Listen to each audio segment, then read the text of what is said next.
ورسي حجر اسود کاڼي ته ورسي کله دالته بوسه واخلي کله دالته بوسه واخلي کله دالته بوسه واخلي خلک یې منې کوي بل سوار ورکړه دی ورته یې زه خو بوسې نه اخلم دا مقصد مې نه ده زه خو د محمد رسول الله د سنډانو نښان څه غواړم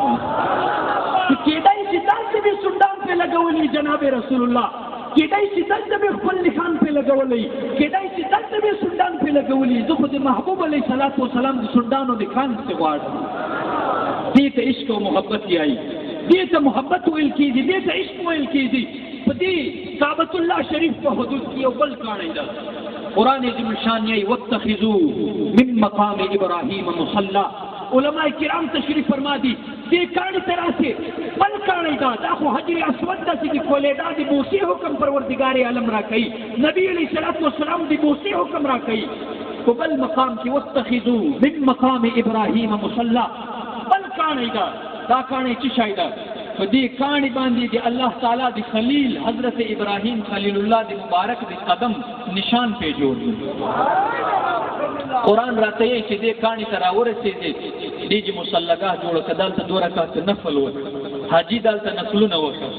نو په ایمان راته وایي دا په یو کاڼی ده او خلک یې چې کاڼی تاسو ته فایده نه درکوي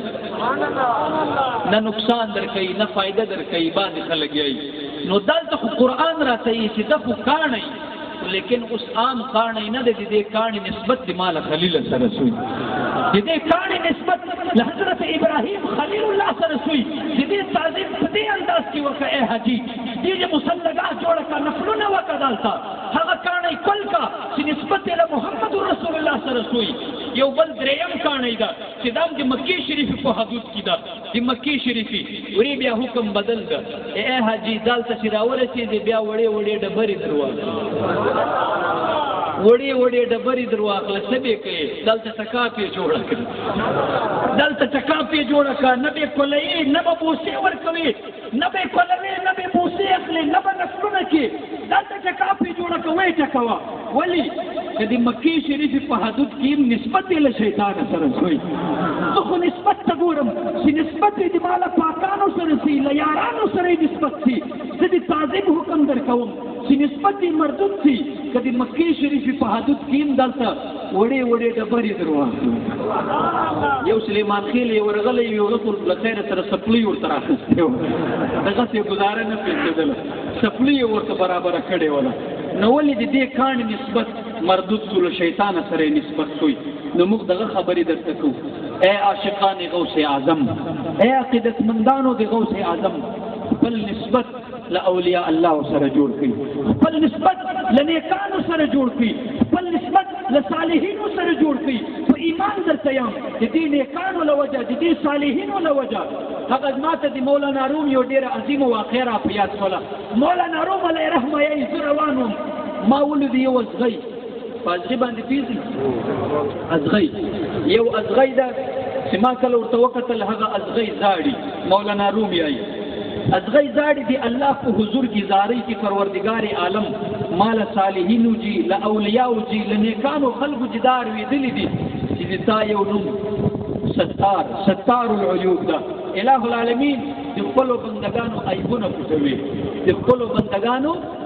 عیبونه پټوي تا ازغی زاړي الہ العالمین زه خو د ازغی پیدا کړم د تا بندگان چې کله روان خپل لاس بچ کوي چې ازغی د لاس نه بچ کوي خپل قدمونه بچ کوي پښې بچ کوي چې ازغی راغله قدم سره پام وکړي کاله بچ کوي الہ العالمین هیڅ شک نشته د خپل بندگانو ګناهونه عیبونه ور پټوي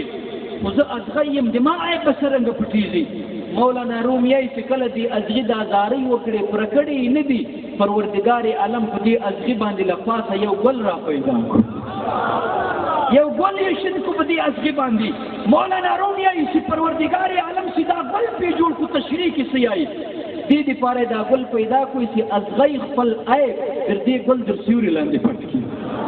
بیا مولانا روم یې چې کله مالی راشي باغبان باغ ته راشي په باغ کې هغه ازغی صفا کوي لري کوي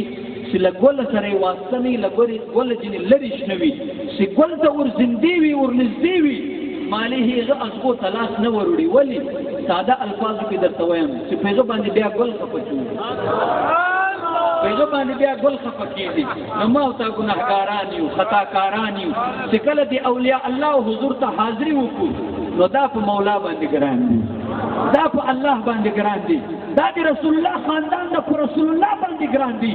دا په محمد رسول الله باندې ګران دي په حضرت علی شیر خدا امام حسن حسین باندې ګران دي چې دا په غوث اعظم باندې ګران دي په رسول الله باندې ګران دي نو دا په الله باندې ګران دي دغه نیکانو دربار ته چې کله راشي یو ګناهګار مدلته پروردگار عالم یې د ما بندگانو زه اوس د تاسې ګناهګاري ته وګورم که د خپلو یارانو یاري ته وګورم